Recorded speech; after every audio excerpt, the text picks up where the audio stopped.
Thanks for having me. Are you a lifelong Owatonna person? No, I actually, my husband and I are both from Austin. Oh, okay. You're Packers. We are. Well, he was a Shamrock from the Catholic Went to school. Chile, yeah. Yes. And you're a Packer? I'm a Packer. Okay. And how'd you end up in Owatonna? Well, my husband and I lived in Mankato for about 20 years, but when I took a job with Prairie Senior Cottages, who is the management group for Birchwood Cottages, we moved to Waseca, just for the sake of making the commute easier. Sure. And then I am now at Birchwood Cottages in Owatonna. This is a brand new facility. It's opening up in mid-December. We're opening on December 5th. Oh, it's December 5th. Yep. Okay. Yep. Well, that's fantastic. You get a big grand opening? Well, we're going to have a community open house. We're going to do that on December 2nd from 4 to 7. And then our first residents will be moving in on Saturday, December 5th. You all booked up? Not all booked up. I have quite a few people who have committed to moving in, but we're not full yet. How many places do you have available? Well, once we are, we'll consider ourselves to be full when we have 28 residents. We have room for possibly up to 32, depending on how many people want to live and have a roommate. But we have 12 rooms on each side of our building. We call each, our building's divided in half, and we call each half a cottage. So we have the lodge cottage and the garden cottage. And the neat thing about Birchwood Cottages is a senior assisted living facility, right? Yes, we are, but we specialize in caring for people who have dementia. That's where I was going to go with this. We're going to talk a little bit more about that. I want to get more in depth because, as I shared with you, I experienced a bit of Alzheimer's in my family. Yeah, I think most of us can probably look at our families or someone we know, and we're all experiencing that. You know, it wasn't called Alzheimer's, it was called senility back in the early 70s. Yep, it was senile dementia when I first started working in this field, which was in about 1980. And that's when we first heard about Alzheimer's. It was in the early 80s. Yet it was diagnosed around the turn of the century, the last century. Yeah, it was named after Dr. Alzheimer. He was a German man, and his person that he studied was, I can't think of her name, but she was in her 50s, and it was the early onset dementia that he was noticing and studying and writing about. Yeah. So we're going to find out how that differs from dementia, because it does, I would assume.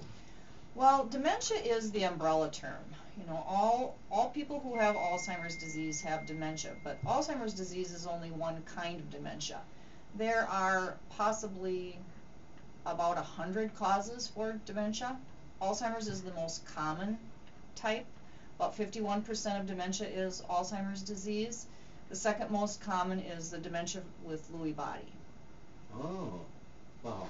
I love it. We're getting educated here today. We get some more details about the specifics of the memory care available at Birchwood Cottages, again opening December 5th. Correct. In Owatonna. Their location, 1905 Austin Road. I would assume people could stop over and get tours. Well, it's still a construction site right now. Okay. But they can certainly call, and I can arrange a time to take them through the building. What's your number? It's area code 507-413-6800. 413-6800. We're going to get an opening market report, then we'll visit.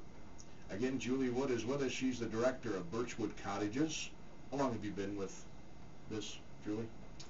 Well, Birchwood Cottages is a new company.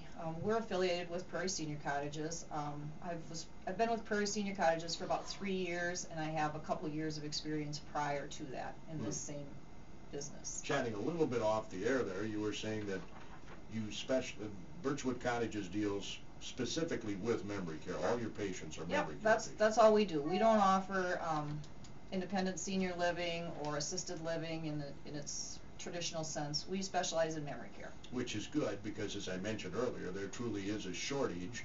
And as you and I were chatting before hitting the airwaves, our generation, the baby boomers, are going to be in need of this. Yep, the baby boomers were a tsunami entering old age. Every day in the United States, 10,000 people turn age 65. And that's going to happen every day for the next 19 years. Wow. Just think of that. It's going to change the country. The big question is, how are these people going to pay for care? Yeah, and how are we going to find people to care for us? That's true too. That's one of our biggest challenges. Right now it's fairly easy to find residents because of our population demographics, but who are our caregivers going to be? And if you look at the population, we're going to have to look at trying to find a way well, first of all, we need to recruit good caregivers, and we need to maintain and retain them. In 15, 20 years, we're going to have a way for immigrants to be our caregivers, because they're going to be the young people that are in our society. And one of the big challenges with that is that sometimes residents with hearing loss have a hard time understanding people who speak English as a second language. You take a person with an accent and you ask someone whose receptive language skills are limited and whose hearing is limited, and try to find a way for those two people to communicate and for that person to accept care.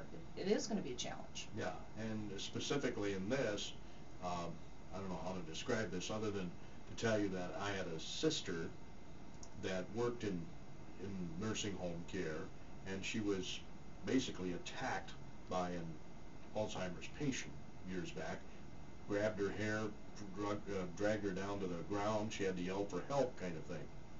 And that does happen. It often happens when you're trying to provide personal cares for a person with dementia, and they don't have a way to communicate with you. They've lost their communication ability for words. So the only way they have to communicate that they don't like what you're doing is by that physical response, that resistance to care.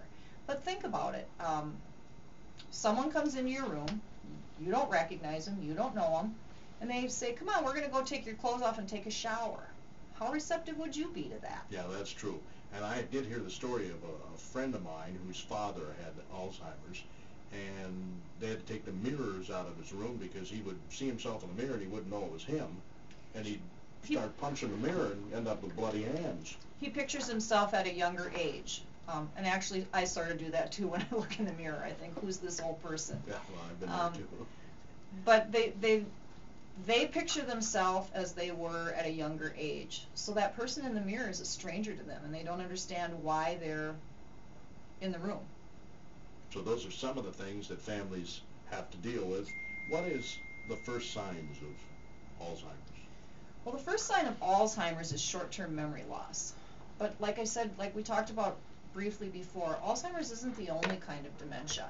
Some of the first signs of the Lewy body dementia are the loss of that executive reasoning, the idea of looking at an activity and figuring out how you need to start it and the steps you would need to do to complete that. There also can be a lack of judgment, making poor decisions. So it depends on what kind of dementia that you're dealing with. But oftentimes with Alzheimer's, you'll see the short-term memory goes first. I've heard it described as living life sort of in reverse. The skills that you developed last are the first ones you lose. And the skills that you developed first as an infant are the ones that you will maintain the longest. Of course, that describes a lot of older people in terms of, like my mom at the end, she was never diagnosed with Alzheimer's anyway. Toward the end of her life, she could talk about the 1940s and 50s like it was now, and you'd ask her what she had for breakfast in the morning, she couldn't tell you. And that's because those kind of memories are stored in different areas of the brain. You take something and you learn it, you hear it, and then you have to store it in a part of your brain in order to be able to come up with that later. And that piece of the brain that is being destroyed by Alzheimer's or whatever your mother was having at that point in her life, that's the first thing to go, is those early memories. So you treat all memory care patients, not just Alzheimer's, right? Yep, we sure do. Yep. Anybody with a cognitive problem or disability would be appropriate for our memory care. We also pride ourselves in being able to care for people through end of life. I don't think it's fair to say you're going to provide home for somebody. To me, that's a commitment. and you need to really do everything you can to honor that commitment. And if that means providing care for somebody who needs to be lifted in a Hoyer lift, that's what we will do. We will, I'll leave no stone unturned in keeping a resident with us who lives with us. We will bring in hospice if we need to. We will provide care for people who are on oxygen, people who have diabetes. In general, that's true in all assisted livings. The people that we care for now, today, in 2015 in assisted living, are the people who 30 years ago lived in a nursing home. Right. And I just had a visit earlier this week with a nursing home administrator who said this is going to be the new norm in your industry. Yeah, I think the big skilled nursing home is, in 20 years there may not be them. That won't be anybody's choice of care at that point. Because more and more of the senior assisted are getting into more acute care. Well, we care for, in assisted living, we just care for people with higher levels of acuity. The only reason we would discharge someone whose medical needs we couldn't care for was if they needed 24-hour skilled nursing. And at this day and age, I'm not really even sure what that would mean. Okay. Possibly some kind of a feeding tube or some kind of complicated wound care that needed to be done in the middle of the night. But for the most part, we can handle those things in assisted living. In Birchwood Cottages is the name of this brand new facility that will be opening in Owatonna December 5th. December 5th is the opening date. They're located at 1905 Austin Road. 1905 Austin Road. I did look on your website and I see where you have respite rooms. Well, that would be for somebody who lives at home with a caregiver, maybe their spouse, maybe one of their kids, but that caregiver needs a break for whatever reason. Maybe they want to go on a vacation, maybe they've got a wedding to attend out of town. And if we had a room available, we would have them come and stay with us for 2 or 3 days if they needed to. Okay, so that's available, though. Yes, it is. I saw on your website. So, why do you do this, Julie? You know, that's a good question. Throughout my life, I've done different things, but it keeps coming back to caring for old people. And it started when I was in my 20s. And it's not because I grew up with a close relationship with a grandparent. My grandparents were dead when I was a little girl. So I don't know what it is. For one thing that I truly, truly enjoy about my job is when somebody with dementia outfoxes me. And this often happens maybe with a retired farmer. And I always tell people this, just because they have dementia doesn't mean that they've lost all their problem-solving skills. So I just love it when somebody with dementia is just determined to figure out a reason for something or a way to do something, and we take a whole team of people and we are trying to figure out a way for them not to do whatever it is that we think might be dangerous or not good for them, and somehow they will outfox all of us, and I just love it when that happens. Is it rare that a doctor actually diagnoses Alzheimer's? Well, Alzheimer's can really only be formally diagnosed through autopsy, through looking at the brain. There are the plaques and tangles and Sure. The things that they look for with it.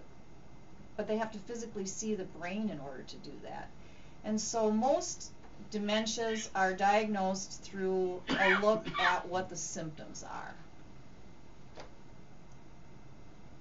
And that's how they diagnose Alzheimer's. We're going to come back to visit more with Julie about memory care specifically. Right now I want you to hear this about Birchwood House is Cottages. on Wednesday, December 2nd from 4 to 7.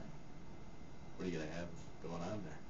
Well, we just want an opportunity to show people our building, to show them the special things about our building that will allow us to care for people, some of our technology that we're going to have that's unique to our building, and also for them to see how homey it can be.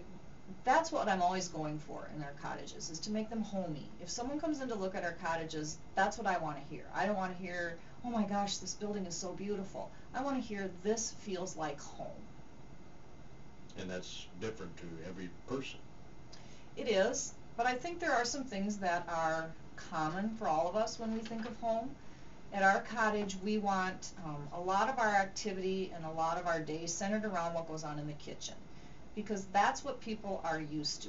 A kitchen should be open, it should be available. I mean, of course, for our residents, still safe, but people in their own homes can go in and out of their kitchen as they feel like doing. They can open the refrigerator and help themselves to a snack. And those are the things that we want for our residents, for them to be able to feel like this is their home and they can do the things that make them comfortable there. I don't know if we can describe this or not, but can you describe the cottage concept here that you have at Birchwood Cottages? Well, I think when I describe our concept, it's, again, centered around the kitchen. We also have a really nice outside area that's fenced in so it can be safe, unless you're a fence climber. And don't laugh, because I've had a fence climber everywhere I've ever worked. Wow. But we want our people to have a connection to the outdoors, and we grow our own vegetables. We have a raised vegetable garden. We plant tomatoes, and then we can harvest those vegetables, and we can also eat them. We also center around, we want our food to be good. Who of us wants to live anywhere where they don't like the food? So we cook all of our food there, and we are able to change our menus depending on what our residents like. But we want, life isn't very enjoyable if you don't like the food. That's for sure. I'm assuming that the residents help grow the food. They do, as much as possible, certainly with the watering, and also the harvesting. We've had, with cherry tomatoes, for instance, we found that very few of them actually made it to the house. As soon as they started to get just the tiniest little bit orange, our residents would go pick them and eat them right from the vine. Sounds delicious. If you like cherry tomatoes. You don't like cherry tomatoes? I don't care for cherry tomatoes. Really? Well, yeah, we all have different taste buds. That's how that works. So, what would be your greatest challenge? Well, I think there are really two challenges that our industry as a whole faces. And that's coming up with staff, quality staff who you can retain, because the best way we have of caring for our residents is to know them really well. So if a caregiver remains in our cottage for a length of time, they're going to know the people they care for, and you just can't replace that. So that's a huge challenge. And the other challenge is finding a way to house and care for seniors with memory loss who don't have the means to pay for their own care. It's expensive. Probably costs about $50,000 a year to live in a cottage, ours or any cottage. And how many people can do that for any length of time? And as we talked about earlier, with so many of us reaching this age and in the future needing this care, who's going to pay for that? I mean, you can look at it from whatever political perspective you like, and the math just doesn't come out that the government can do it. No. Not only that, the math doesn't come out that you can do it unless you have quite the kitty. Right. A lot of people I'm seeing a lot of people who come in having long-term care insurance, and that's one of the secrets, I think. And the ideal time to buy long-term care insurance is when you're in your 50s. That's what my folks did. Yeah. Well, good for them. And I see people who've had policies that they bought 20, 30 years ago, and you can't buy a policy like that. They cover 100% of the expenses for as long as you live there. Well, if you go buy a policy now, it's going to cover a certain dollar amount, and it's going to cover it for either 3 or 5 years. You're not going to be able to buy an unlimited policy like that anymore. Because I've checked into it. Good for you. You know, there are some countries, and I'm not, again, not making a political statement, but Japan, for instance, they do a payroll deduction for long-term care. Sort of like we have for Social Security in the United States or So for everybody Medicare. pays into it. Everybody pays into it. I would not want to be running for political office with that as one of my platforms. I don't think that'd be very popular, but that's an answer that some countries are using. Right. And Japan traditionally has treated their elderly with a lot of respect. They're held in high esteem, their elderly, in Japan. You know, and I don't necessarily think that we have less regard for our elders here in the United States, but we all work. You know, you look at our grandparents, and there was usually a woman, typically, who stayed home, and it was her job to care for this elder person. Grandma would move in, and they'd be taken care of. Yep. But we're all working now. It's just not possible anymore. Yeah, same's true. I've been to Tanzania a couple of times, and they take care of their elderly. Actually, they're elderly. The grandparents end up raising the kids while the kids are working. Mm-hmm. Just how it works. Different culture, different way of doing things. So again, December 2nd is your open house. Correct. December 5th you are opening. You do have some availabilities. We do still have a few rooms available. And I also would like to say to people who might be listening and wondering, if you have questions about this, this is a hard thing for families. Yeah. And it's a big learning curve. So if there's anything that you are wanting to ask and you're just not sure who to ask or who can help, please call us. If I can help you in any way, I'd be happy to do that, whether or not you ever become our customer. Yep, I was telling you before about, my experience with Alzheimer's. My grandmother, my dad's mom, had it. In the 70s we went and visited her. I was about 16 at the time, and it was the first time I ever saw my dad cry because she didn't recognize her own son. And he kept trying to correct her and say, because she thought he was her husband because he looked a lot like his dad, and he kept trying to correct her, and it just wasn't working, and that's why he was really sad. It's very sad for people. I think more sad when it's a spouse than when it's a parent, but it's just difficult for everybody. I say a lot of times, there are things in life that you can sometimes find a silver lining to, but with dementia there just is no silver lining. It's heartbreaking. It's the long goodbye. You come and every day there's a little less of what you knew about that person. And if they live long enough to die from Alzheimer's disease, what it's going to be is that they've lost their ability to swallow. Yeah, we would visit probably every month. It was kind of like a shade being drawn down. You could see, the shutdown. Yep. The eyes, you look into a person's eyes and they're just, it's not like looking into your eyes or my eyes. There's just nothing there anymore at some point. But we also try to really focus on the skills that do remain, and there always are some skills that remain. Yeah, and as I was telling you before we hit the airwaves, and I would assume that you talk to families before and tell them what to expect. That didn't happen in our case. No, I think, like you say, back in the 70s, well, first of all, they didn't even talk about Alzheimer's disease then. Absolutely. And the way you cared for people was different. I mean, they used restraints. If someone was at risk for falls, you tied them in their wheelchair. We can't do that anymore. We don't do that anymore. But there is, typically when I talk to families, there's always a little bit of denial. They either don't want to or can't recognize what's going to happen, and they're always wondering when's the right time to move to memory care. And I think that answer is different for everybody. But for me, there are a couple of signs that it's really time. If you're concerned that they may end up someplace where they don't belong, either driving somewhere where they can't find their way home, or leaving their house in the middle of the night and walking out in the cold without being properly dressed. And you hear about those stories all the time. You do hear about those stories all the time. That's one sign that, yeah, it's time to look for memory care. The other sign is if they would not know how to summon help. If this person is living alone and they were to start a fire or fall or have an accident, would they know how to summon help? And if the answer to that is no, then I think it's time to start looking for memory care. Yeah, we had one of those lifeline deals, I know, for Mom. But with our residents, they may have one of those and not recognize at the time that that's what they're supposed to do with it, is press it. Sure. Yeah, well, you got to know that. You're absolutely right. Mm-hmm. Hey, thanks, Julie. It was a delight to have you in here today. Well, thanks for having me. And I certainly hope a lot of folks inquire about Birchwood Cottages that think that they might be in need of memory care. Birchwood Cottages, that number again, 413-6800. Again, the open house is on December 2nd at 1905 Austin Road. You're in